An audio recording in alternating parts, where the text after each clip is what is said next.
Hello, welcome to Citizens Forum. This is being filmed on Tuesday, February the 16th. I'd like to start by thanking the volunteer crew and Shaw staff that makes this show possible every week.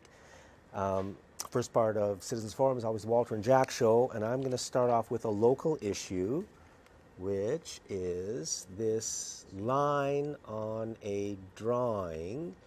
This is from one of the options you can choose for sewage treatment. And I'll just say that all the options that the city, the CRD, led by Lisa Helps on this issue, all the options they have on the table include this line. And this line is, as I said last week, other places fight pipelines, we fight poop lines. It's the sewage treatment line that runs from Dallas Road along Bay in all probability, along Cook in all probability up to Bay, and then turns to go to Rock Bay, where one of the treatment plants will be. Now, we have to choose one of these options because that's all that's being presented to us. They all included this pipeline, which I live a block away from Cook. Somehow, in the great public process that we're all part of, I'd never really gotten this through my noggin before. It wasn't really, but now that I know, I find it shocking. And the closing down of Cook Street to put in a pipeline to run sewage back and forth, and there's better options available that they won't tell us about, just seems absolutely bizarre. And we were just talking, and we said it's like the deliberate creation of chaos. And what you said was a little bit scary. Personally, I'm having a hard time believing it. I mean, maybe I'm just in denial, but it's so harebrained. The whole sewage treatment saga has been just really off the charts. I mean, I mentioned how David Anderson, ex-environment minister in the Trudeau government, called the CRD dysfunctional. And that's being very kind. This is about as weird as it gets. There's no rationale for it. There's no logic to it. And if there was a rationale or logic, I don't think we'd be opposing it. But it's just, they say they had this public consultation process, which is such a joke. They never had anything for us to look at, and they were consulting with us, asking us to design a sewage treatment system. Well, that's what you have engineers for, and you have all these people for. But they get out front of that and consulted us and asked us about where you would like to have a sewage treatment plant. Well, who wants to have one of those in there next door? And you might, because they're actually quite beautiful buildings. Well, it could be, but I mean, yeah. It's just the start of it, Jack. Place. I haven't thought this through to critique it because it's just like, I just want somebody to wake me up. It's a bad dream. I hope it's a bad dream. And this plan here is so disruptive, you can imagine. They probably would get that finished about the same time as they get the Blue Bridge finished or the new Johnson Street Bridge finished. So, I mean, this is big. I mean, there's going to be a lot of trouble for a lot of people if this plan goes ahead. And there may be better options on the table. So we, the public, have got to get involved, and we can't get involved, but at least we've got to know what's going on. And the decisions are going to be made possibly before the end of February. So that's how close it is. You've got a story about another scary story with a map. Believe me, folks, it's worth the wait. The thing to note is if you can move it up just a little bit. Marker, and I've highlighted 3 things on the map, and that's Shawnigan Lake. And down on the side there, we have Souk Lake.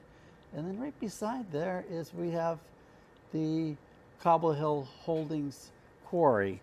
And that's the quarry that's going to have 350,000 truckloads of contaminated soil dumped there over the next 50 years or whatever. And you'll notice on the map that the site of that dump is extremely close to Souk Lake, which is the place where the city of Victoria gets its drinking water from. Now, maybe all of this makes sense, but don't you think we should at least know? Shouldn't it be big news in town for a few days that Souk Lake is, as a matter of fact, very close to the quarry that the contaminated reclamation project, as I think they want us to call it. Yeah. It's very close to our drinking water, which is, I mean, you have to wonder, Walt, at the craziness of what is going on around us. I don't know how we ever got into this mess. Well, Jack, who's in charge of taking care of our drinking water? Who protects our drinking water? The CRD. The CRD. You know, the same guys. Yes. But it's the same thing. I mean, let's talk about the Prosperity Fund. You know, today we're told you almost have to laugh. Yeah. $100 million of our own money is going into the LNG Prosperity Fund. And Christie tells us, and the media tells us, it's a balanced budget. But our debt has gone from $95 billion, debt and long-term agreements that we've pledged to fund, like with BC Hydro. We've gone from $95 billion in 2010 to $165 billion in 2015. So $70 billion of debt has been added on to the people of this province, and we don't even know about it. And they keep telling us, oh, we've got a free press, we've got an opposition, but we don't even know $75 billion that we're going to have to somehow pay. Well, you know, just to stick with this story a little bit, the province is also involved in protecting our watersheds, and they're also involved in looking at contaminated landfills and where they can go and all that. And this is a huge problem in how they deal with looking at these sites. So I'd encourage everyone that's watching today to go to the Shawnigan Residents Association website and dig in a little bit into the testimony that's being submitted in the Supreme Court as to how this contaminated soil landfill was approved by the province, and it's a shocker. It's stunning, and you wonder how the CRD gets away with it. And by the way, you wonder how local city councils get away with a lot of shenanigans. There's no senior government watching over this. They are as whacked out as the rest. And the public is unaware because the media doesn't tell it to us in these horrible terms, which is the reality. Instead, it's all caught up in detail. You never get the big the hard facts of this case are pretty astonishing. And we're in a situation where, of course, maybe the people in Victoria looked at Shawnigan Lake and thought, oh, well, they got a little squabble up there about a landfill site, and might not have felt a lot of affinity or a lot of compassion for them. But guess what? Our watershed is also being threatened, in my view. Yes. Oh, please hold up the map again. Just can we do this again? I don't know. It may take a few seconds, but it doesn't matter. Dare we try?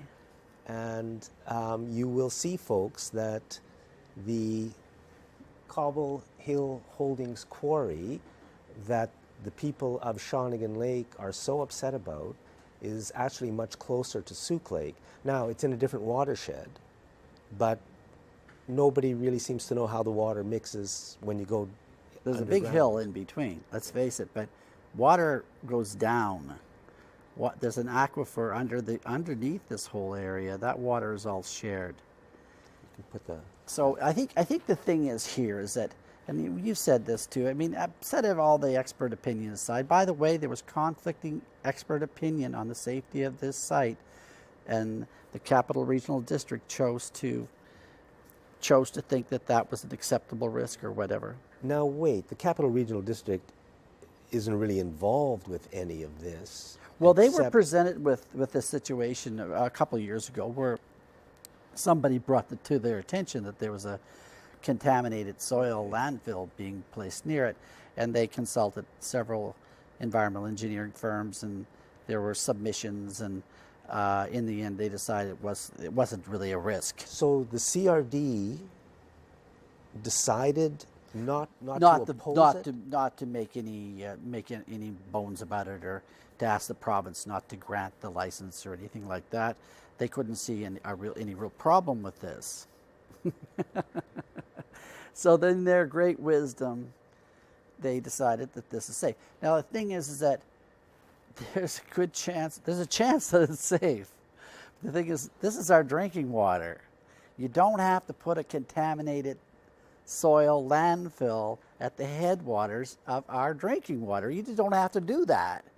You know, no matter how low the risk is. I mean, does that make sense to you, Jack? Yes. So this is all I'm saying is, I mean, they could talk all day about their experts. We are in trouble, Jack, with these sort of people running the show. And I've always said this.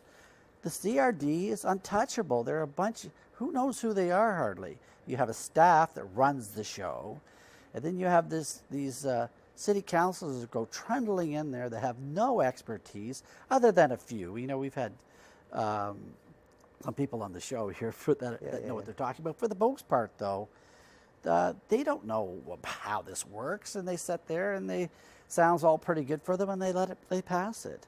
And you know, well, you've noticed it as I have over the years. After we elect these people, they, for some reason, start to trust the staff and turn their back on the people of the city who are supposed to be the boss. And that is really a fundamental problem. I don't know why it happens, but it happens all the time.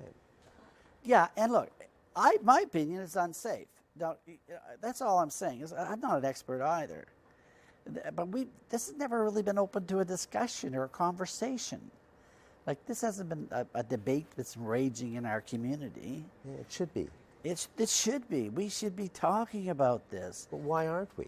Well, it's because we're not being told about it. You know, fundamentally, not in these terms, at least. I'm trying to be as clear and as I can be that, you know, these are issues we have to look at. And that is the role of the media in Canada on all the important issues. They don't report it as it really is.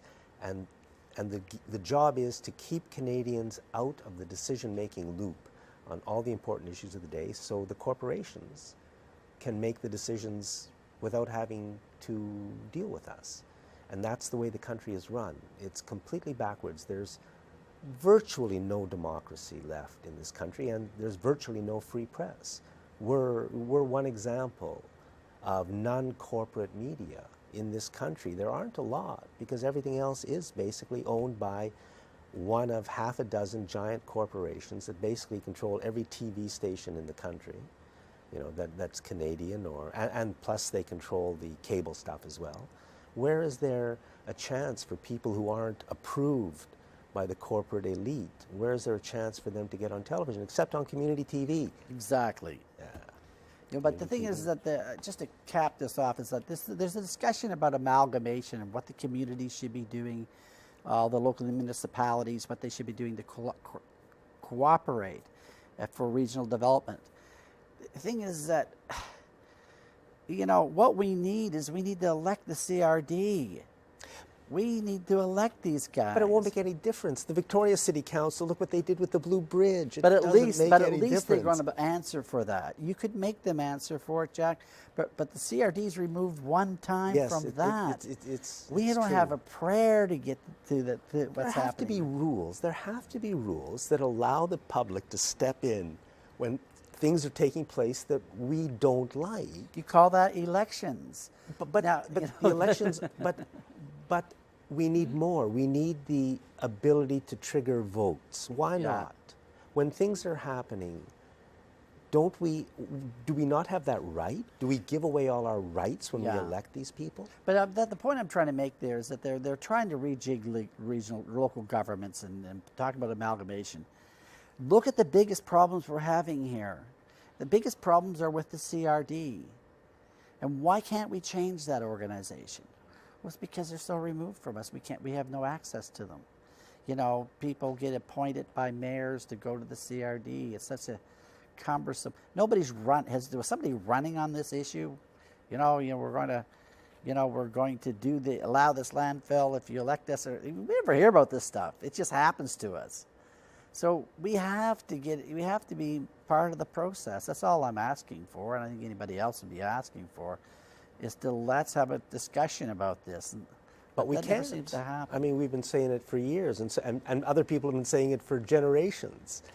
We, the people, are completely out of the loop. We are basic. And how do we, is it even possible to begin, like, I'm not seeking perfection here, but is it possible to begin to move things in a better direction? So is that possible? And if so, who's working on it? Is there anywhere we can turn? And how do we do it? Well, that was a huge question. There are some very good people around this, very, very good city councilors. There are some very good people sitting on the CRD, but they're not. And they're all good people. They're not, well, I have to wonder, but they're not the majority. I think their intentions are good, but they're not the majority. There are some people that are involved that I think are much more concerned with other issues and other priorities over and above what's the best interest of the public. And we just can't tolerate that. We have to have people that we're going to go to bat for us in these organizations and stop wasting this massive amount of money on terrible projects while ignoring real threats to our health. They're negligent in so many levels. And I think we have to have some way of accessing that. And it's not even being discussed as an option, Jack. Electing the CRD is not on the table, on anybody's table, because they don't want that to happen, because that'll be the end of an old boys regime that's gone on here for the last 50, 75 years. I mean, I don't disagree with you. I just don't see any difference. Like, we elect our provincial government. Look what a disaster, in terms of democracy, that is. We elect the federal government. I mean, look what a disaster that is. But, maybe we can talk about Mr. Trudeau for a couple of minutes. I don't know even what to say. I mean, I don't know. To me, big issues are proportional representation. There's almost nothing in the media about that, except the media demanding a referendum because it's democratic, right? Like the media, because they don't want electoral change. They like the system we got because they can control it the best. So because they don't want any change, now they say, we've got to have a referendum so the people can have a voice. Can you imagine? The post office, I don't know what's happening with the community mailboxes. That seems to be on hold, which I think is good. Yeah. I don't know. Well, the thing is, Trudeau ran on and one of the planks in his election platform was to reform the electoral system. He's done that. He's won. He has a mandate. We don't have to have any more voting. He can go ahead. We've said, please change this. The public voted for it. One problem is that Trudeau himself likes a system that personally I think is completely not proportional. Yeah. So if the process is fair and really finds out sort of what the public wants and that's what they recommend and that's what they do, I'm happy.